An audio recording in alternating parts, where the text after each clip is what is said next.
జూలైలా దంచుడు దంచుతే అంటే పొట్టు పొట్టు పడుతుండొచ్చు అనుకున్నాం. కానీ పడుదునా వద్దా అని వెనక ముందాడుతుండు ఆనదేవుడు.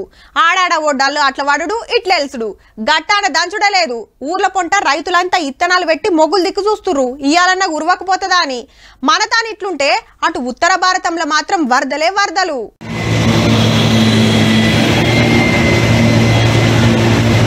ముంబైని ముంచింది, ఉత్తరాఖండ్ మీద ఉరుముతుంది, అస్సాంను ఆగం చేస్తుంది, గోవాను గోసపెడుతుంది.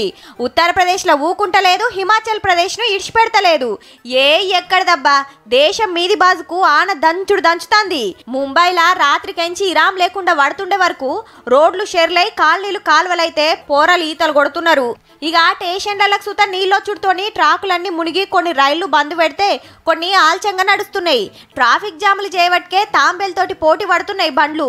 బడులు కాలేజీలకు తాతీలిచ్చిరంటే చూడురిగా పరిస్థితి ఎట్లున్నదో.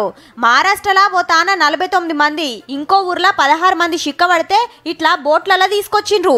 అటు ఉత్తరాఖండ్లో 3 రోజుల కంచెలి ముసురు పెట్టి దంచుతుంటే నదులు వంగి బ్రిడ్జిలే కూలిపోతున్నాయి. కథంత ఎట్లనో ఉన్నదని చార్ధమ్ యాత్ర ఆపేసింది సర్కారు. హిమాచల్ ప్రదేశ్లో కొండలిరిగి పడి రాకపోకలు బంద్ అయినాయి శానా దిక్కులా. ఉత్తరప్రదేశ్లో ఇండ్లకు నీళ్ళొస్తే సామాన్లన్నీ పడవలేసుకొని ఏరే తానికి పోతురు. ఇక అస్సాంలోనైతే అంత ఆగమాగముంది. ఇయ్యర చంపుతుంటే 29 లక్షల పబ్లిక్ వరద ముప్పులున్నారు. 70 మంది కాలం చేసిరట పాపం.